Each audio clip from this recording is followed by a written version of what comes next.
Bismillahirrahmanirrahim. Assalamualaikum warahmatullahi taala wabarakatuh. Salam bahagia, salam pertemuan.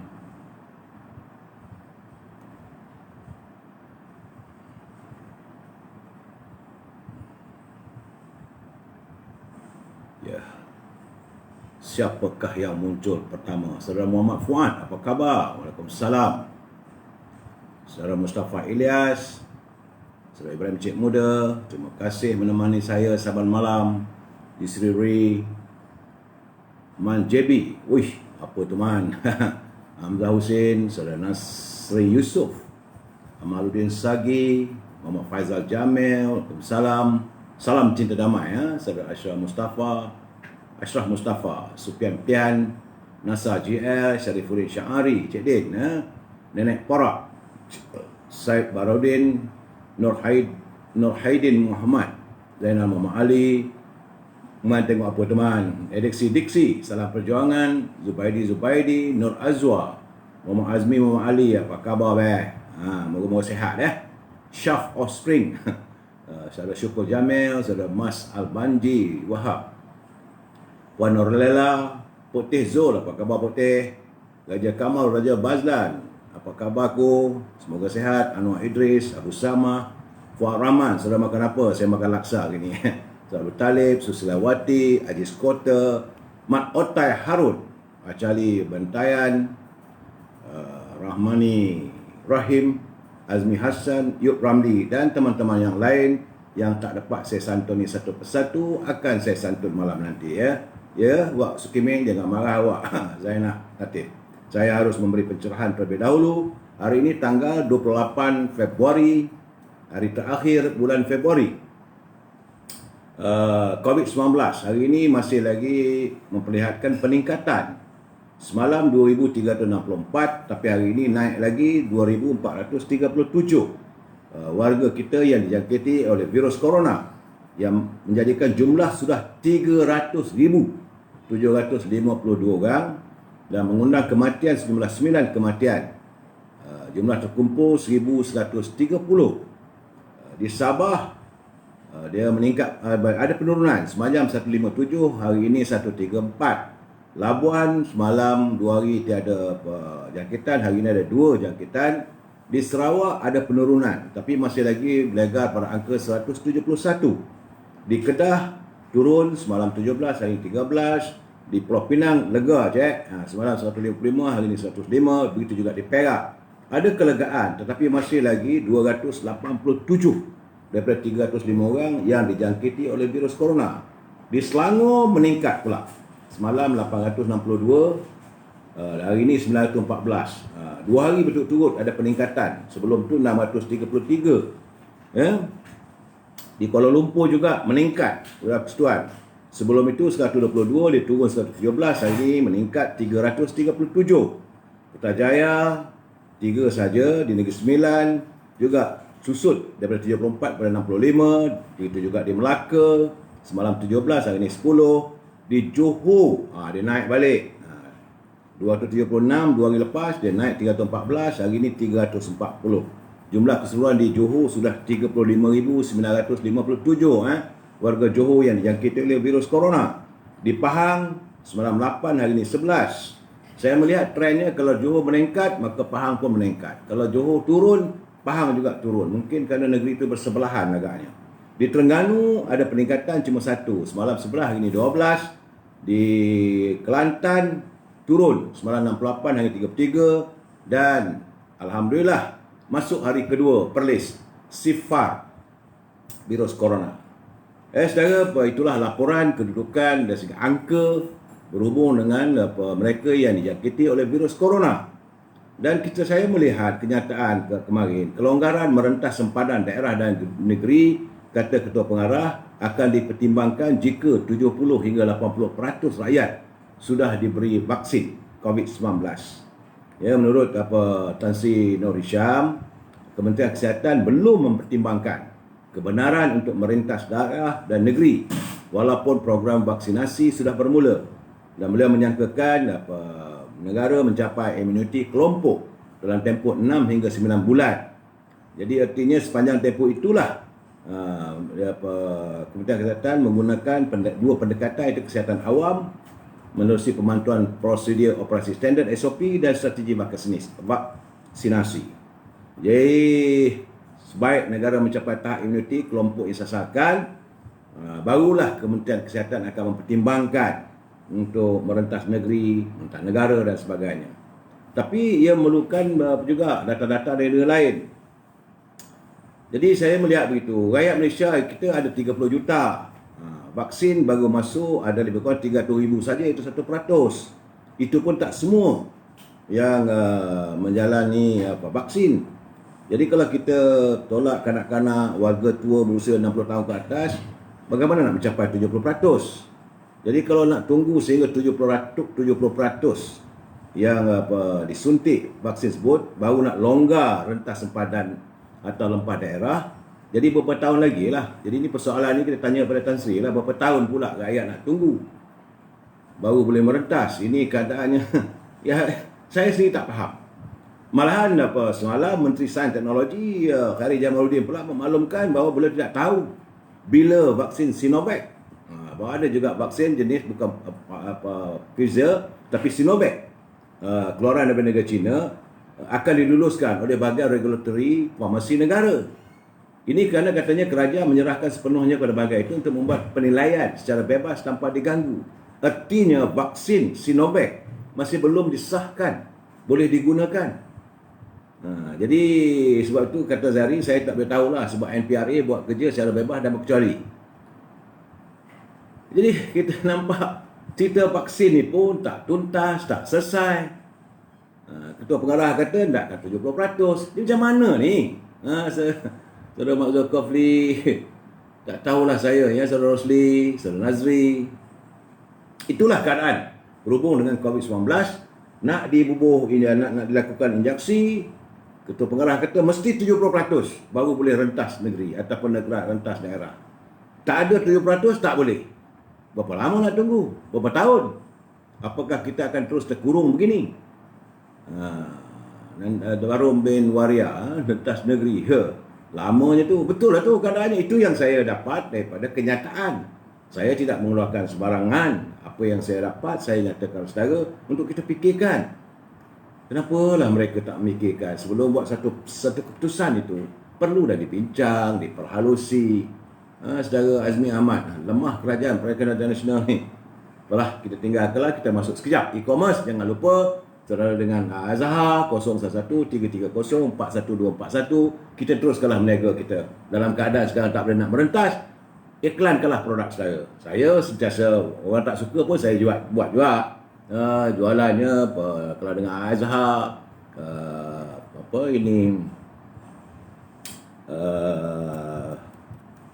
dah tua ni terlupa benda nak sebut. Rendang tok dan juga bolu bedak. Ataupun bersama dengan Siti Fareha 017-711-4300, tentulah rendang dendeng manis Siti Fareha. Tapi kedua-dua mereka saudara boleh hubungi untuk mengiklankan produk saudara. Kalau nak buah-buah segar dengan Syauqi 012-357-5703. Dan bagi mereka yang berada tinggal di Batu Cave, jangan lupa kepelbagaian, ada daging, ikan, ayam, itik, masakan salai ala Negeri Sembilan. Pergilah pada gerai Salai di MPS Jalan Sungai Tua di Batu Cave ataupun di kafeteria Jawi sebelah Masjid Negara. Dan jika nak memesan, bolehlah hubungi saudara Firhat 019-342-2121. 019-342-2121 Firhat untuk merasai makanan tradisi Salai Saudara Mak Sapri bubar je Parlimen, nak buat macam mana? Dan hari semalam juga masalah yang berlarutan berhubung dengan kita umat Islam ni. Masalahnya sebab Menteri Jabatan Perdana Menteri Dr. Zulkifli Mohamed menggesa semua pihak menghormati keputusan Mahkamah Persekutuan yang mengenepikan Undang-Undang Syariah Selangor yang menetapkan seks di luar tabi'i sebagai jenayah baru-baru ini. Jadi pada masa yang sama, Zulkifli berkata pihaknya akan mengadakan perbincangan bagi melihat ruang penambahbaikan dalam undang-undang syariah, terutama berkenaan dengan kesalahan jenayah syariah. Dalam keadaan begini kita tanya pada Taqiyuddin lah. Dia jadi Menteri Agama dulu masa di luar kerajaan. Bagan Arab macam-macam lah. Kita akan mempertahankan, mempertingkatkan hukum takzir lah Islam itu ini. Sampai akhirnya sekarang ni koput. Memang koput keadaannya. Saya malah nak bincang lah benda ni sebab saya tengok itu tentang perbalahan antara hukum syariah dengan hukum sivil yang tak selesai sampai hari ini. Kita dah jelas negara kita ni of course negara mengamalkan undang-undang sivil. Dan dalam waktu yang sama, kita kena ingat agama Islam ini adalah agama persekutuan. Jadi kita mewujudkan polemik yang akhirnya orang bukan Islam pun tertanya-tanya dan mereka pun jadi kebingungan. Itulah keadaannya, saudara. Okey, kita berusahalah supaya negara kita sentiasa ramah demi agar ummah kita sejahtera. Zahir Lekir, satu soalan Datuk, bolehkah MP-MP UMNO ramai-ramai bangun terus nyatakan tidak lagi menyokong kerajaan PN? Ini saya akan bagi pencerahan sebentar lagi ya saudara. Saudara Murid Ahmad dan 10K langgar SOP dah pusing tu janji nak PRU tukar pada sesi dewan. Ini keadaannya sekejap okey, sekejap tak okey. Mula-mula kata bahawa kena 10,000, sekarang ni pula kata untuk kalau berulang-ulang tak menentulah. Undang-undang yang kita sendiri pun tak tahu. Sebab undang-undang itu dibuat ikut suka-suka mereka je. Sepatutnya bila kita nak mahu mewujudkan undang-undang, dia mesti bawa Dewan Rakyat. Dewan Rakyat meluluskan sesuatu ordinan ataupun undang, dibawa ke Dewan Negara. Selepas dibahaskan, kalau Dewan Negara bersetuju, baru dibawa ke bawah Duli Yang Pertuan Agong untuk ditandatangani, dikri tuanku. Kemudian selepas itu, barulah digazetkan, dipamerkan dalam tempoh 11 hari. Selepas 11 hari, barulah undang-undang itu berjalan. Bukan boleh main sebut-sebut suka-suka begitu. Negara kita ni negara hukum. Kita tidak mengamalkan undang-undang rimba. Saya hairan betul-betul. Kenapalah menteri boleh mengeluarkan kenyataan begitu saja? Rosli Abdullah, MP UMNO senyap saja. Bukan MP UMNO dengan MP PAS, semua senyaplah menteri-menteri tu. Zahir Lekir, terima kasih ya. Okey saudara, itu keadaannya. Malam ini, tajuk perbincangan kita malam ini adalah Fiesta Belacak Politik. Fiesta ni satu pesta belacak politik. Sebelum saya bagi pencerahan, biarlah kita santuni dulu pantun Pak Nazir. Apa kata Pak Nazir? Buah betik kuih pau bawa ke kamar, makan tak jadi. Bermain politik sudah melampau hingga mencemar akal budi. Marah Pak Nazir. Dia main politik sekarang ni dah sudah melampau sehingga mencemar akal budi. Bila adik Bahadur bersama Bang Daud menangkap betuk, seronoknya rasa. Luput prosedur operasi standard hanya untuk rakyat biasa. SOP ni untuk rakyat biasa je, kata Pak Nazir. Itulah keadaannya. Ya, Pak Nazir saya menegur menggunakan bahasa-bahasanya melalui pantun dan sebagainya. Dan kita sekarang ni saya tak tahu apa nak jadi keadaan. Sedangkan kebajikan rakyat tidak didahulukan. Rakyat tidak disantuni. Masalah kita tentang bantuan prihatin masih lagi timbul tanda tanya. Ada yang dapat, ada yang tak dapat, ada yang terus sepi. Talian sudah pun kalau masuk dalam website ada yang decline. Harga barangan di pasaran terus mencanak. Minyak terus naik. Kumpulan wang sebenar pekerja kena tunggu lagi 8 hari. Jadi saya tak tahulah. Akhirnya setiap pengumuman tu bagai guruh di langit. Air tidak langsung. Okey, sebelum saya memberi pencerahan lagi, saya minta pada teman-teman saya mengulangi. Sebab tadi pun program saya minum petang dengan program saya. Dia kata saya kena mewar-warkan selalu. Kepada teman-teman yang ingin memberi komen, perlu berhati-hati dan gunakan bahasa yang baik dan juga bertanggungjawab atas setiap komen yang anda lakukan.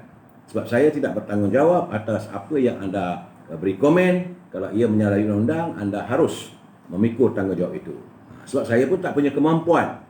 Saya nak jelaskan, saya tak punya kemampuan untuk menyekat ataupun untuk meneliti satu persatu. Ni malam ni nak turun naik laju ni pun saya tak dapat baca semuanya. Jangan pula sebab anda saya terpaksa turun naik court. Dan yang paling penting, jagalah kesopanan dalam berbicara kita. Jangan maki hamun, jangan gunakan bahasa yang lucah. kita mesti bersetuju untuk tidak bersetuju. Okey, saudara? Saya tengok dalam website tu kenyataan Tan Sri Muhyiddin.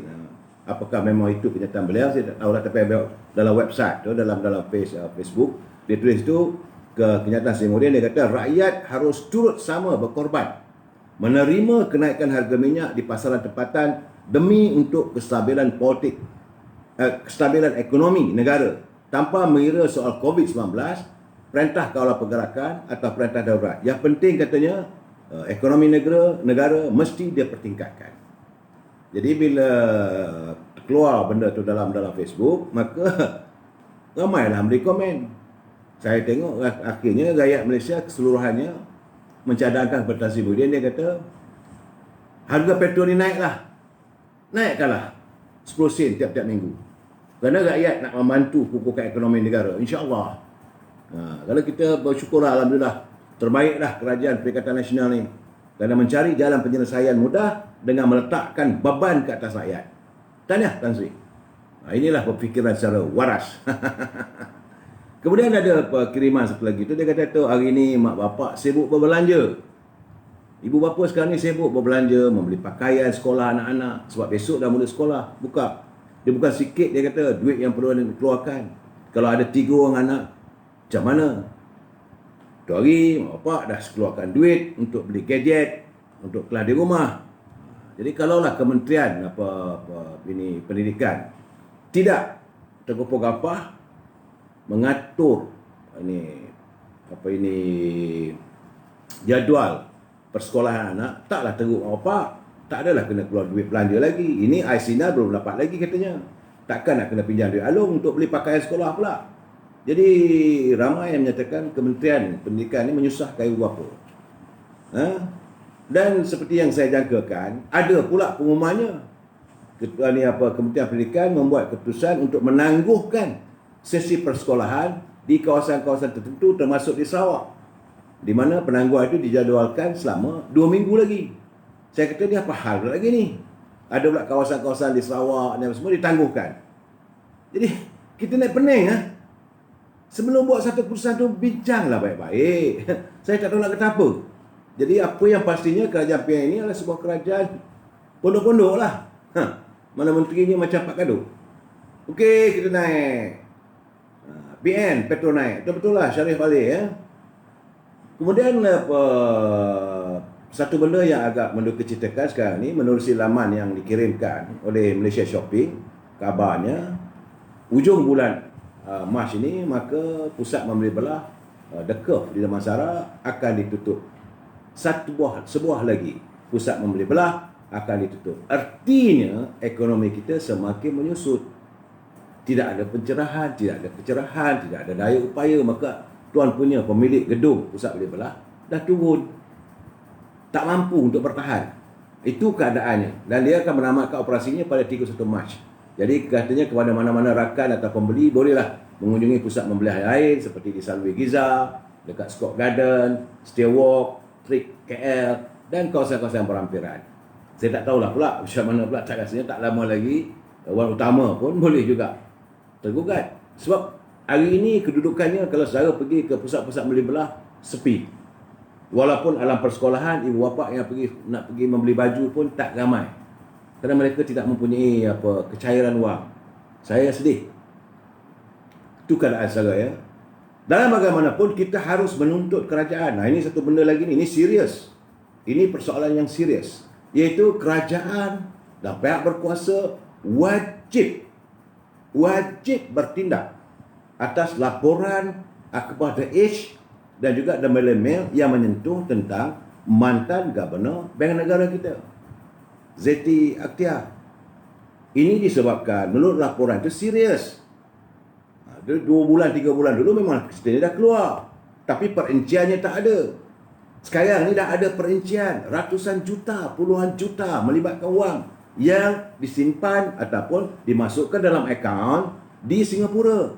Kerana menurut laporan Mail, polis Singapura telah pun mengesan adanya transaksi yang mencurigakan yang melibatkan sebuah syarikat yang dipercayai milik anak kepada bekas Gubernur Bank Negara. Jadi menurut laporan itu, Jabatan Ehwal Komersial telah mendapat maklumat dari bank negara dan sebagainya. Jadi maklumat yang diperolehi, saya tak mau sebut secara detail, dan ini dia boleh menendahkan saya kepada masalah double. Cuma kita menuntut. Kita menuntut dalam keadaan ekonomi yang begini, mereka yang bertanggungjawab harus dibawa ke muka pengadilan, perlu disiasat. Sebab hari ini ZT Akhtiar masih lagi berada di Khazanah Negara, PNB. Dalam keadaan begini, kita mesti, orang sekarang ni kena bawa lah. Ini tidak, Datuk Seri Najib dia bawa diseret seorang-seorang dia. Jolo tak bawa ke depan. Bukanlah saya nak ambil Datuk Seri Najib, tidak. Tapi cara pelaksanaan undang-undang kita ni tidak berlaku sebaik mungkin. Tidak berlaku mengikut undang-undang yang diperlukan. Jolo kena bawa balik. Pihak polis kena cari. Nek Faizal kena bawa. Dihadapkan ke mahkamah. Dan begitu juga dengan Tan Sri Zeti. Tak boleh dilindungi lagi. Dan rakyat sekarang ni menuntut supaya setiap permasalahan ini hendaklah diuraikan. Sebab sekarang ni kita pun dah hilang keyakinan daripada pelabur-pelabur. What type of law are we practicing now? Ini masalah yang kita hadapi. Sebab akaun atas nama apa ini anak dan juga suami pada bank negara ni, mantan Governor Bank Negara. Dia tak boleh lagi. Sebab tu saya katakan tangan yang mencincang, bahu yang memikul. Dan pihak berwajib, kerajaan pimpinan Tan Sri Muhyiddin tak bolehlah buat sepi, buat muka sadin aja. Kena laksanakan tugas. Kena laksanakan, kalau orang ini perlu dibawa ke muka pengadilan, bawa ke muka pengadilan. Jangan hanya seorang, dua orang begitu. Tak boleh. Kita nak menuntut, kita nak tahu, sebab rakyat pun nak tahu cerita yang sebenar. Ini masih kata begitu, persepsinya, katanya begini, katanya begitu. Sampai bila kita nak tahu? Sebab ini soal menyentuh soal undang-undang. Ini menyentuh soal kewangan negara. Ini menyentuh soal wang daripada khazanah negara. Dan ini perlu diperhalusi dan dilaksanakan secara tuntas. Ini perlu dilakukan secara tuntas. Jangan main-main. Ini soal undang-undang, jangan main-main. Saya tadi nak cakap, masa saya cakap dengan saya punya peguam tadi, dia kata, Datuk boleh highlightkan, minta supaya kerajaan meneruskan siasatan dan tak boleh mendiamkan saja. Itu saja. Lain saya tak boleh sebut lagi lah. Walaupun banyak saya dapat ni. Tapi dia kata tak boleh sentuh. Dia kata kalau disentuh nanti, itu dianggap sebagai evidence. Dan akhirnya tak pasal-pasal pula saya pula jadi saksi dan sebagainya. Jadi sekarang ni dia kata, Datuk tuntut supaya kerajaan buat siasatan secara tuntas, secara keseluruhannya. Dan jangan ada sesiapa dijadikan victimize ataupun dijadikan seseorang yang di-victimize lah. Yang dizalimi. Tak boleh kita menggunakan undang-undang untuk menzalimi orang. Sebab undang-undang ini adalah sebagai jalan kehidupan. Kalau ada masalah, kalau ternyata ada berlaku jenayah, maka ikutlah.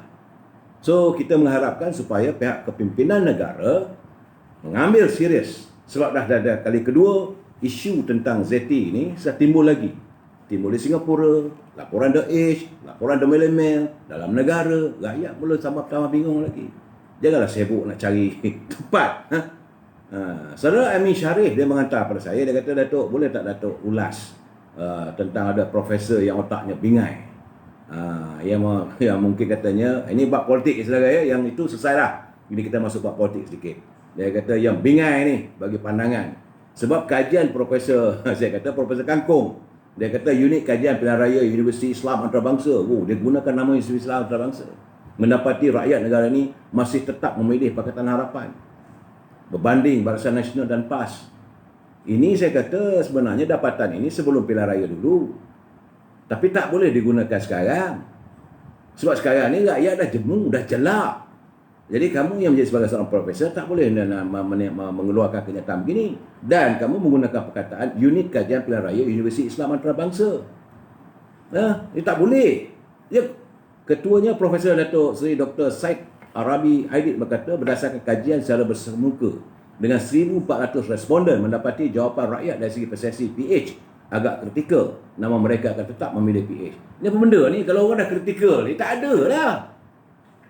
Kalau pandangan itu kritikal, tak ada lagi lah orang nak fikir nak sokong. Yang kamu kata kritikal tapi nak pilih. Bingai siapa? Siapa yang bingai yang aku kritikal dengan orang ni, tapi masih nak sokong? Tak ada. Janganlah melontarkan sesuatu ramalan yang berupa supaya rakyat percaya. Rakyat dah hilang percaya. Sebab dia kata kemarin kaji datang research mendedahkan ramai melihat PH sebagai kerajaan berdaya maju berbanding kerajaan Barisan Nasional sebelum ini. Mak Datuk, saya pun terkejut. Kerajaan PH berdaya maju berbanding dengan Barisan Nasional. Berdaya maju apa benda ni? Minyak naik berterusan. Daya maju apa lagi? Rakyat sekarang ramai yang hampir-hampir kebuluran. Berdaya maju macam mana lagi? Duit nak keluar duit sendiri. Kumpulan Awam Sembilan pekerja pun tak boleh nak keluar. Apa punya berdaya majunya? Lepas satu ini pusat perniagaan ditutup, kedai ditutup, supermarket ditutup. Berdaya maju apa benda? Jadi saudara sebagai profesor ni, jangan gunakan latar belakang saudara sebagai profesor itu, kerana mungkin saudara dapat dedak, apa itu punya hal saudara. Tapi jangan digunakan. Ini profesor so and so. Rakyat, jadi akhirnya rakyat melihat anda sebagai profesor kangkung. Ini saya haraplah pada teman-teman saya yang nak buat analisa, yang mahu membuat ramalan apa semua, berhati-hati sebelum anda mengeluarkan kenyataan supaya anda tidak dilihat bangang. Akhirnya rakyat kata bangang lah dia ni. Macam tak, kalau nak buat analisa, turun ke lapangan, jumpa dengan rakyat, bertanya betul-betul.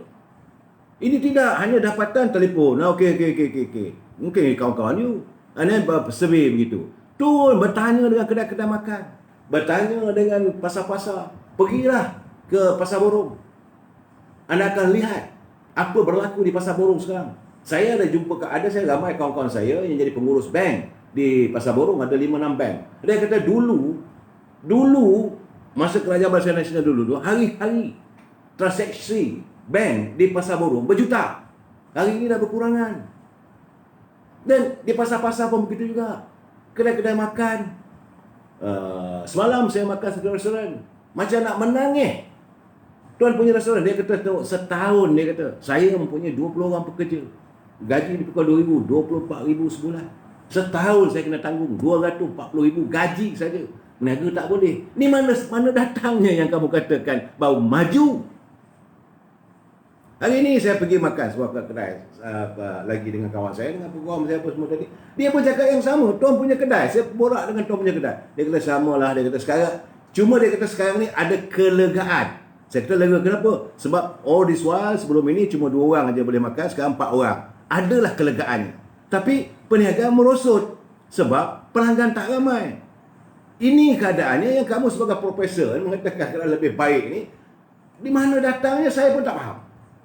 Saya sendiri tidak faham. Duduklah dekat petrol pump, bertanyalah dengan budak-budak yang jaga anak-anak kita yang jaga dekat petrol pump tu.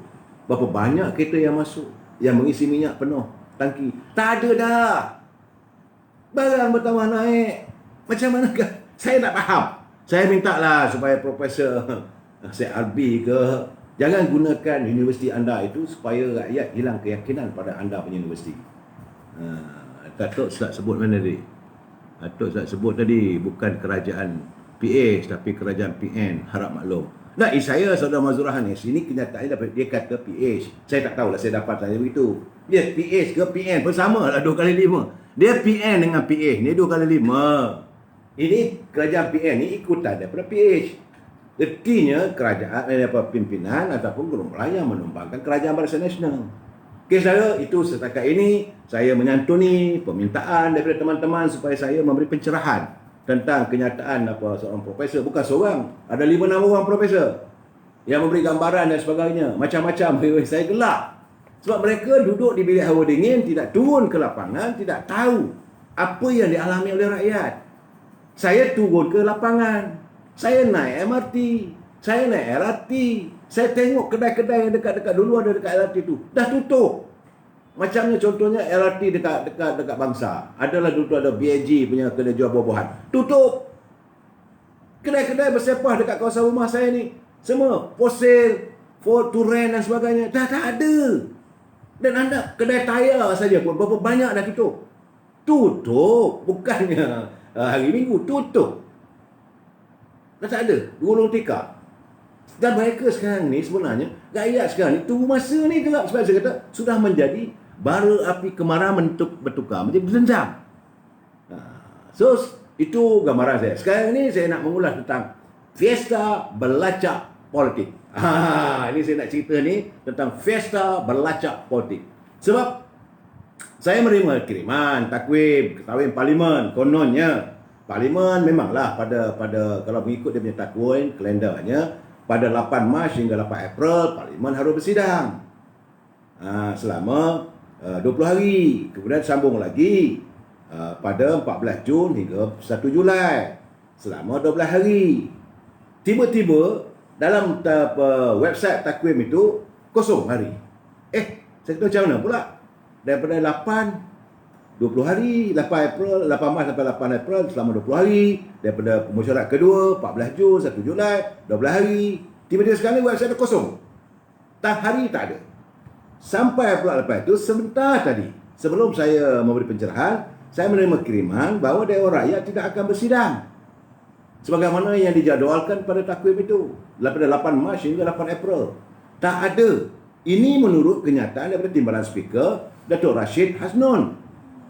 Dia menolak laporan berita berhubung kemungkinan Parlimen akan bersidang.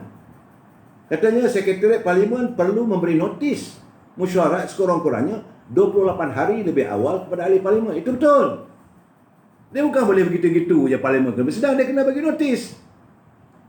Pada ahli yang berhormat Syaf Offspring, bahawa ini dimaklumkan bahawa Dewan Rakyat akan bersidang. So pastikan selamat apa semua, kita akan mulakan bersidang. Dia kena ada bagi notis. Apa-apa pun kena ada notis. Yang tak ada notis dia nak dihukum je. Yang tak ada notis nak buat daripada 1,000 naik pada 10,000 tak ada notis, main sebut aja.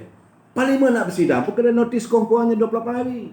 Itu betul. Sebab ada prosedur yang perlu mereka patuhi sebelum satu persidangan dibuat. Kena ada agendanya. Dan saya menyatakan bahawa untuk persidangan kali ini lebih penting lagi Parlimen bersidang, kerana yang paling besar yang perlu dibincangkan sebagaimana perbincangan ataupun perbahasan berhubung dengan bajet. Ini kali ini bukan bajet. Persidangan yang akan datang ini tentulah akan membincangkan soal rancangan Malaysia ke-12.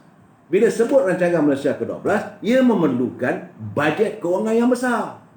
Berapa sekolah nak bawa, nak dibuka, berapa hospital akan dibina dalam tempoh 5 tahun. Rancangan Malaysia ke-12. Kerana jeda waktu rancangan Malaysia ke-11 sudah habis. Berapa lebuh raya nak buat, berapa jalan nak buat, berapa klinik nak buat, berapa benih kaki tangan kerajaan akan ditambah. Sektor itu, sektor ini, macam mana penagihan, Kementerian Kewangan begini, Kementerian Perdagangan Dalam Negeri dan Hewan Pengguna satu hal, Kementerian Perindustrian MITI satu hal, ekonominya begini. Itu rancangan Malaysia ke-12 mesti dibahaskan di Parlimen. Dan ini memerlukan peruntukan kewangan. Berkali-kali saya katakan, setiap wang negara 1 sen pun tak boleh dibelanjakan tanpa kelulusan Parlimen. Saya yakin lepas ini kalau apabila berlaku perubahan kerajaan, Kementerian Kewangan saya silap hari bulan ke dalam. Kalau mereka menggunakan wang tanpa kelulusan Parlimen, silap hari bulan ini dilakukan sebagai treason ataupun khianat pada negara. Sebab tiap-tiap perbelanjaan mesti dapat kelulusan daripada Parlimen. Sebab itu penting bajet. Jadi dia boleh belanja dalam lingkungan yang telah diluluskan oleh Parlimen bajetnya. Dan sekarang ni masuk untuk rancangan Malaysia ke-12. Saya kena ingat. Jadi di bawah ordinan darurat kuasa keseluruhan antara lain bentukan larangan mengadakan pilihan raya sebagai itu semua ordinan yang perlu dipatuhi. Jadi sebab itu tidak akan ada Dewan Rakyat akan bersidang. Bagaimana yang orang kata nak buat tu? Jadi sebab mereka sudah mula berkata kerana saya kena ingat saudara ya, dalam tempoh jeda waktu 5 tahun lah sekarang dia penggal, satu penggal tu 5 tahun Parlimen. Ini kali yang kelima. Dah 5 kali rupanya SD, Statutory Declaration ataupun surat akuan bersumpah dipergunakan dalam aliran ahli-ahli Parlimen. Surat ini aliran Parlimen kali pertama, 16 orang ahli UMNO melompat pergi ke PBM, ada SD. Dia ambil kira. Kemudian apabila Tun Dr. Mahathir meletak jawatan, Tan Sri Muhyiddin dilantik sebagai Perdana Menteri, gunakan SD. Kemudian timbul lagi, pakai SD lagi. Dan terbaru, ada lagi SD apabila 2 orang ahli Parlimen daripada Parti Keadilan Rakyat, PKR, satu di Julau, satu lagi di Tebrau. Kononnya mengisytiharkan masuk menyertai Kerajaan Perikatan Nasional. Ini yang diumumkan. Bagi saya, jadi dia tak fikir ke bahawa waktu dia dilantik dulu tu, rakyat memilih dia berdasarkan parti yang diwakili. Dan waktu itu rakyat tak ambil kisah. Sebab saya dengar dia buat kenyataan dia lah, dia kata bahawa dia kenapa dia mengisytiharkan diri keluar daripada Parti Keadilan PKR, kerana dia merasakan untuk lebih mudah berjumpa dengan menteri, lebih mudah untuk mendapatkan permohonan-permohonan untuk membasmi banjir, tempatan banjir, sungai dan sebagainya, dan juga untuk pembangunan dalam kawasan parlimen dia. Saya katanya, apa punya alasan kau bagi ni? Jadi bagi saya nampak, jadi kamu mengelirukan rakyat. Jadi saya teringat kata-kata Mugabe, dia kata, kalaulah kamu mengatakan bahawa kerajaan membina sekolah, membuat sungai, tempatan sungai, ataupun perbaiki jalan raya dan sebagainya, itu wang kerajaan, maka bukan milik rakyat, adalah seperti kamu mengeluarkan wang kamu daripada bank. Keluar cucuk yang ATM machine, keluar duit tu, ini duit bank, bukan duit saya. Sebenarnya kita rakyat pembayar cukai, hak kita untuk mendapat pembelaan. Sebab itu saya marah apabila kalaulah pimpinan kerajaan melakukan kezaliman pada mana-mana pemimpin ahli parlimen yang tidak bersekongkol dengan mereka, maka rakyat kawasan itu dihukum. Itu tak betul. Rakyat dah buat keputusan dan mereka kena menghormati. Ini dah 5 kali ini SB digunakan. Melompat sana, melompat sini. Macam tahulah bahawa ingat 2 hari lepas ke 3 hari lepas, Tan Sri Perdana Menteri dia mengatakan bahawa kerajaan bersetuju mengeluarkan kewangan, mengizinkan rakyat mengeluarkan wang daripada kumpulan wang sebenar pekerja. Saya tepuk dahi. Datang dari mana duit kerajaan ni? Duit mana datang daripada kerajaan? Sedangkan orang nak keluar duit daripada kumpulan wang sebenar pekerja, dan duit mereka, duit yang dicarum oleh pekerja dan majikannya. Yang bila kamu kata kerajaan bersetuju memberi izin untuk pengeluaran wang macam duit kerajaan, itu bukan duit kerajaan, itu duit mereka yang mencarum. Jadi bahasa itu kena betul. Jangan mengelirukan rakyat, jangan diperbodohkan rakyat. Nah sekarang ni saya nampak sekarang ni demokrasi kita dah rosak. Dia rosak. Kerana saya nak bagi tahu mereka-mereka yang di sekeliling Tan Sri Muhyiddin yang cuba nak mempertahankan jumlah sokongan dan sebagainya, jika benarlah, sebab saya dapat tahu bahawa 2 MP tadi, ahli parlimen tadi itu, kononnya ceritanya ada yang dibayar 30 juta, ada 50 juta, dan ini menimbulkan persepsi, tuduhan, dia tak mengaku, dan pihak kerajaan tidak mengaku, dan tetapi rakyat melihat konon-kononnya ada, tentulah adanya rasuah politik. Jika ini berlaku, maka anda kena ingat, anda adalah seorang pengamal rasuah tega. Macam mana anda nak mewujudkan satu kerajaan yang bersih daripada rasuah? Yang selama ini anda dendangkan bahawa kita nak melakukan kerajaan yang bersih, yang tuntas, yang tak mau lagi, kita mau mengelakkan lagi sebarang korupsi. Kita tak mau korupsi, kita tak mau nepotisme, kita tak mau kronisme. Kerajaan yang akan kita bentuk adalah kerajaan bersih daripada rasuah. Tapi kalau benarlah ada berlaku pembayaran untuk menarik 2 orang ahli parlimen ini, artinya kalau kamu sebagai penasihat kepada Perdana Menteri, maka kamu adalah antara pengamal korupsi tega. Dan saya harap benda gini sepatutnya Suruhanjaya Pencegahan Rasuah intai segera akaun milik 2 orang ahli parlimen tadi. Kalau ada tiba-tiba nampak ada 5 juta ke 10 juta ke 2 juta ke 1 juta ke 30 juta ke 50 juta ke, maka ini adalah merupakan amalan rasuah politik. Rasuah politik pun boleh dibawa ke muka pengadilan. Tak kisahlah kalau yang memberikan itu Perdana Menteri ke, kalau yang memberi wang itu kalangan menteri itulah juga sebab dia sebagai pemberi rasuah. Dan mereka yang jadi ahli parlimen ini, kalau dia ambil wang itu, kalau nak bagi sokongan, dia juga mengamalkan rasuah. This must be proven. Jangan main senang-senang, okey aku dah jadi ahli parlimen, Okey, jual. Pesta, fiesta, belacak. Oh, sekarang saya sokong, berapa nak bayar? Tarik lagi, okey, saya sokong ni, berapa nak bayar? Sampai bila politik kita begini? Kehidupan rakyat bila nak ditangani?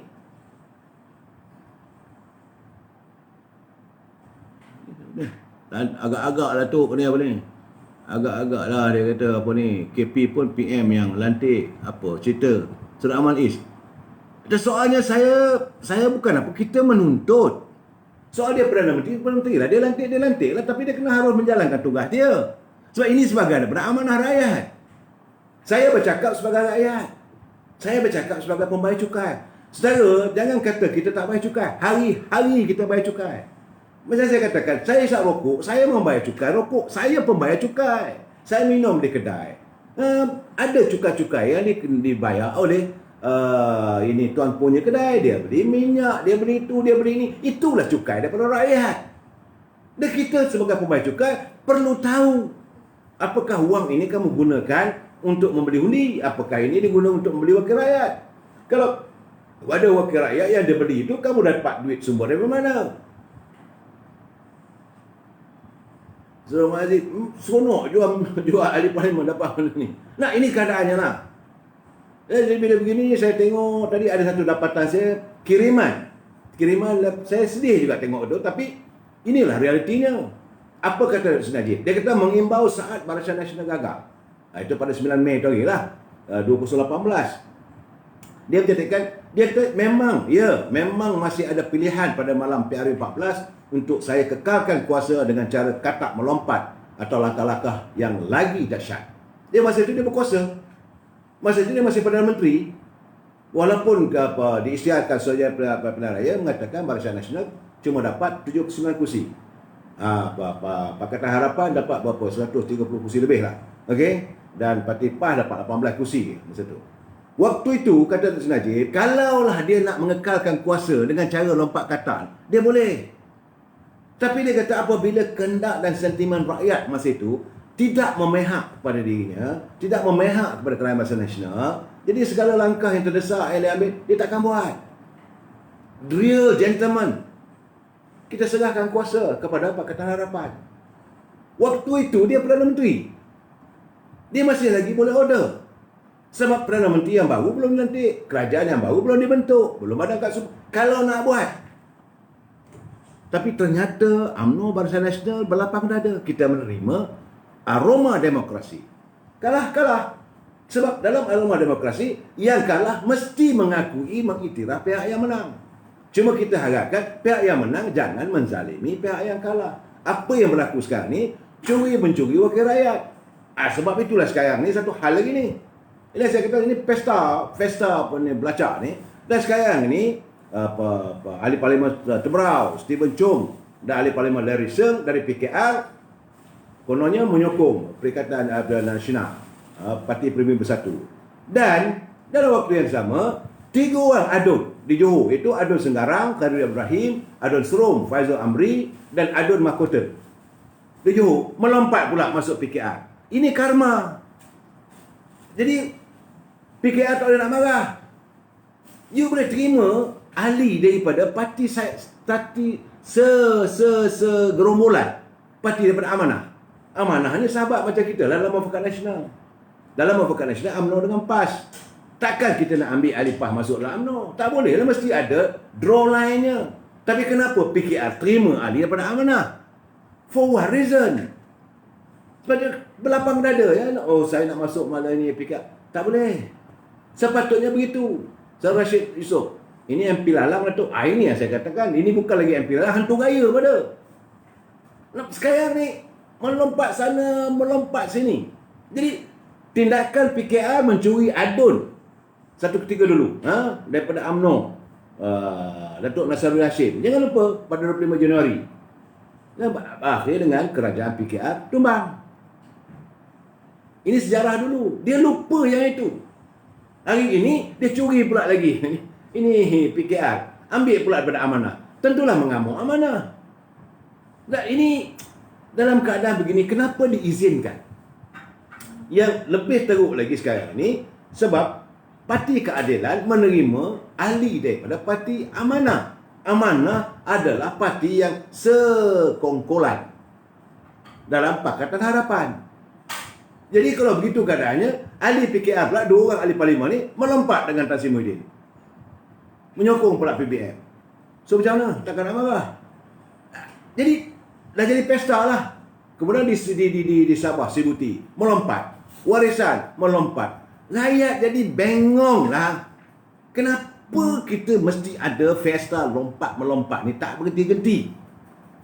Kononnya ada bayar 30 juta, ada bayar 20 juta. Ni duit dari mana datangnya?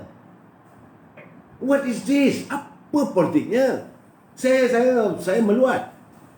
Saya memanglah keadaan ni sebenar-benarnya kalaulah penasihat-penasihat Tan Sri Muhyiddin merasakan dengan kehadiran 2 orang ahli parlimen daripada Parti Keadilan ini akan memperkukuhkan kedudukannya. Ini adalah satu dongeng.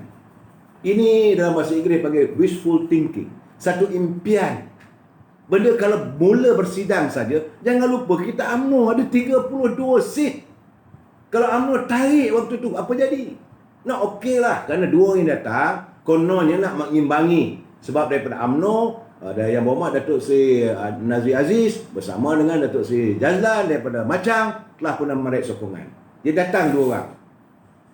Bagaimana dengan Tengku Razali yang sudah menyatakan lebih awal tak menyokong dan dia pun tak pernah sign pun SD? Apakah anda tak ambil kira? Kalau Tengku Razali tak sokong, bagaimana dengan Datuk Seri Najib? Bagaimana dengan Datuk Zaid Hamidi? Bagaimana dengan Datuk Ahmad Maslan? Bagaimana dengan Datuk Tajudin Rahman? Bagaimana dengan Datuk Azalina sekarang timbalan speaker? Dan jangan lupa dia juga ahli-ahli Dewan Rakyat. Dia ahli parlimen. Dia juga berhak untuk mengundi. 4. Kau ambil 2 dan 4. Tumbang juga. Kalau ini berlaku, tumbang juga. Jangan main-main. Jadi soal lompat sana. Jadi saya kadang gelak. Sebab saya tengok ya, kalau saya buat perkiraannya, DAP ada 42, PKR 34 lah dah kena ambil. Amanah ada 9. Dia ada 87. Itu real ahli parlimen yang ada. Dari segi pihak, ini parti PBM, ex-PKR daripada 11, campur 2 lagi yang melompat, ada 13. Kemudian UMNO dulu yang melompat ada 16, dah 29. Kemudian PAS ada 18, ada 47. Kemudian bekas ahli PBN yang masih kekal bersama Tan Sri Muhyiddin ada 6 orang. Kemudian katalah yang dilantik sebagai menteri, yang lantik sebagai SCM semua 32 orang. So jumlahnya baru 109. Jadi kononnya dengan kemasukan 2 ni masuk 209. So saya kata bagaimana dengan undian daripada Datuk Seri Najib? Macam mana dengan Zaid Hamidi? Macam mana dengan Ahmad Maslan? Tak kira ke? Anda tak fikir ke? Jadi soalnya sekarang ni, apakah selamat Perdana Menteri ke-8? Kedudukan MP terkini, 2 MP PKR diekspor oleh Anwar kini ni, DAP 42, PKR 36, ada 89. Jadi dia ada 110. Jika semua 36 MP PKR masuk pada PN, UMNO pula keluar. Dan ini keadaannya jajaran baru apa benda ni? Sebab itulah saya merasakan sudah sampai masanya agar ahli-ahli parlimen UMNO is a time to react untuk menghentikan segala fiesta berlacak politik ni, lompat sana lompat sini. Saya rasa kuncinya ada di tangan UMNO. Ada di tangan UMNO. Kalau semua ahli parlimen UMNO merasakan make a full stop, enough is enough, kita bertanggungjawab pada rakyat, maka ahli UMNO kata okey, kita keluar. Dan kita tuntut supaya ada pilihan raya. Okeylah, tak ada pilihan raya pun tak apalah. Kita tunggu dulu. Tapi artinya sekarang ni tak ada lagi dah lompat-melompat. Ini masalah sekarang ni, UMNO berdiam diri. Saya tidak marah pada PAS pulanglah. Dan kalau PAS benar-benar sejiwa dengan kita, mau menghentikan aktiviti berlacak, festa lompat-melompat ni, PAS bersama dengan UMNO. Ini 2 parti ini kalau bercantum 32 campur 18 ada 50 ahli parlimen buat perisytiharan. Saya tak mau lagi bersekongkol. Sebab saya yakin benda ini juga acuannya bukan datang daripada Presiden saja. Saya tak yakin datang daripada idea daripada Tan Sri Muhyiddin seorang saja. Mungkin ada kumpulan mereka. Kumpulan Tan Sri Muhyiddin tentulah ada Azmin Ali. Azmin dalam keadaan ketakutan sekarang, yang penuh dengan kebimbangan. Dia akan ditumbangkan di kawasan dia. Semalam saya berborak dengan Datuk Megat Zulkarnain. Datuk Megat Zulkarnain begitu yakin. Jadi sebab itu yang mengikut ni adalah yang melompat ini adalah dua orang. Ini adalah bekas ahli PKR yang menyokong Azmin dulu. Dia kadang-kadang ketakutan, dialah mengusul. Jadi UMNO make a full stop. Enough is enough. Sebab itu saya berkali-kali saya katakan it is up to UMNO. Biarlah saya bercakap parti saya sendiri. Orang lain jangan campur tangan. Kalau Presiden saya nak marah, marahlah. Untuk menghentikan segala fiesta belacak, lompat melompat antara parti dengan parti ini yang boleh mengajak mereka untuk tidak lagi melakukan tindakan adalah UMNO. Kalau ada ahli yang melompat, pecat. There's no turning back. Begitu juga kalau sejati pula, sehati sejiwa dengan PAS, PAS juga ambil keputusan. Kita bersetuju atas nama Muafakat Nasional. Kalau setiap ada melompat, kita tarik. Kalau PBM menerima kehadiran pengkhianat parti, kerana mereka yang melompat itu pengkhianat. Takkan UMNO dengan PAS nak bersekongkol dengan kerajaan yang ada pengkhianat dalam parti itu. Anda bercakap soal rakyat. Anda bercakap soal new era in politics. Politik itu dinamika, indah, besar. Kita harus berjiwa besar. Kita harus berlapang dada. Nak lapang dada macam mana kalau anda menerima, anda bersekongkol dengan kerajaan yang menerima kehadiran pengkhianat? Sampai bila yang kita tak boleh melakukan enough is enough, make a full stop? Mesti ada titik noktah. Tuntas. Tak mau lagi. Kalau kerajaan bagi terus terang pada Tan Sri Muhyiddin, Tan Sri, UMNO is concerned, majlis kita tinggi UMNO buat keputusan. Kalau anda menerima saja pengkhianat menyertai parti anda, maka kami menarik sokongan. PAS juga buat kenyataan begitu. Saya rasa ketor, menggigil Tan Sri. Tapi masalahnya kita pun tak ada keberanian. Ahli-ahli Parlimen UMNO pun tak ada keberanian. Apakah anda juga mempunyai kepentingan diri? Ini yang saya marah. Ya, akhirnya mereka yang melompat, dia tak fikir lain, dia fikir kata bolok dia je. Aku melompat, aku dapat sekian juta. Aku melompat, aku dapat itu. Aku dapat projek ini. Aku dapat jawatan menteri. No, sekarang ni dalam satu kenyataan satu lagi ni, ini cakap terang, ada seorang timbalan menteri. Dia 3 bulan dah berehat di New Zealand. Sepatutnya boleh ditanya. Tak boleh balik, pecat. Jawatan tu tidak boleh mengizinkan siapa saja untuk berehat. Gaji dapat sebagai ahli parlimen, gaji dapat, allowance dapat sebagai timbalan menteri, segala perk dapat dekat duduk kat New Zealand. Berpuluh ribu rakyat bayar. What type of government you are using a public money to pay somebody who are not working berada di New Zealand? Santara. No, saya melihat benda begini. Dan sepatutnya sudah sampai.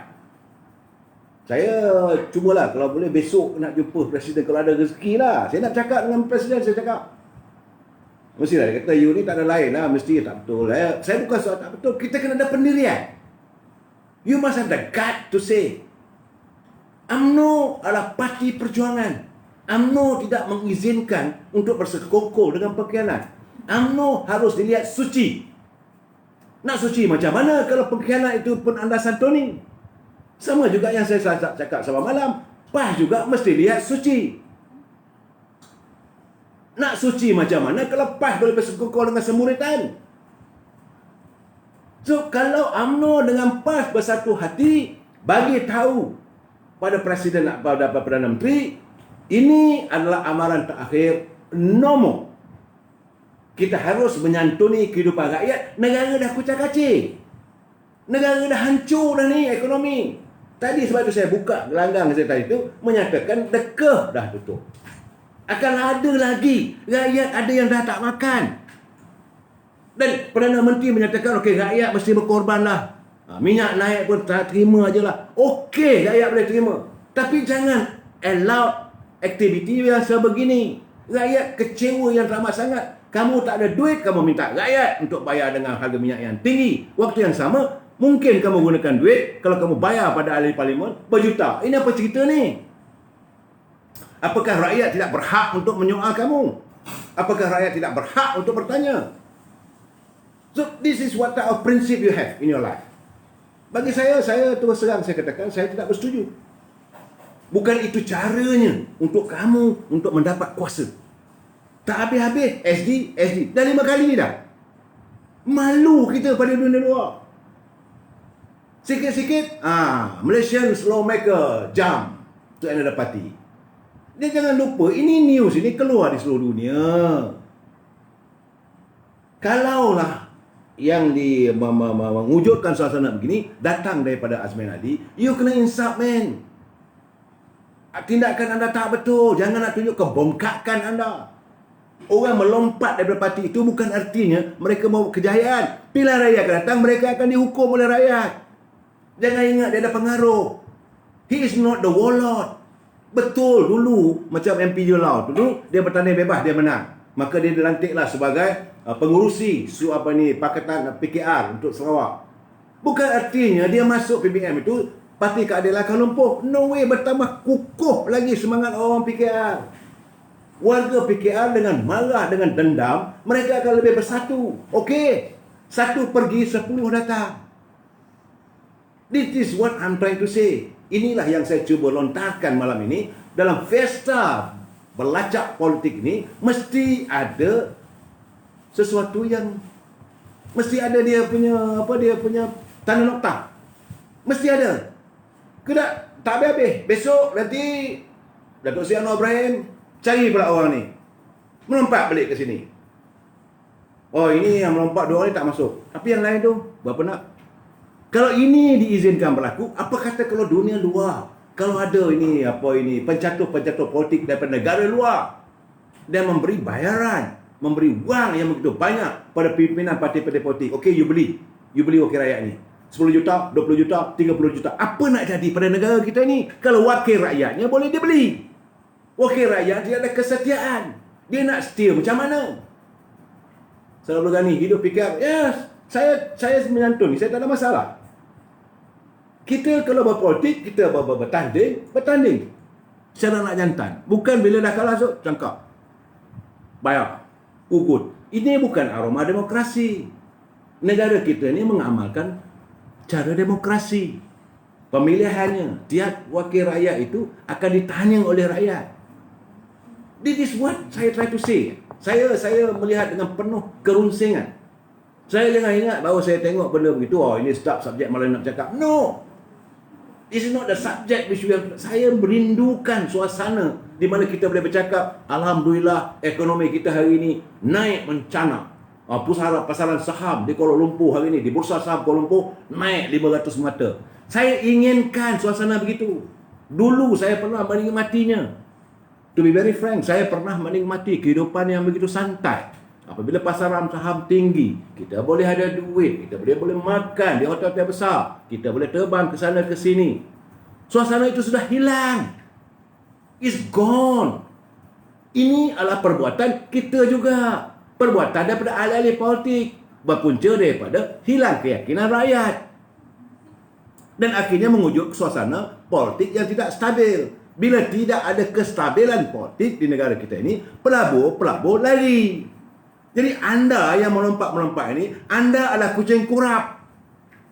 Ahli-ahli parlimen, ahli-ahli Undang-Undang Negeri yang melompat bagi saya, di mata saya, anda tidak lebih mulia daripada kucing kurap. Malah kucing kurap itu lebih mulia lagi daripada anda.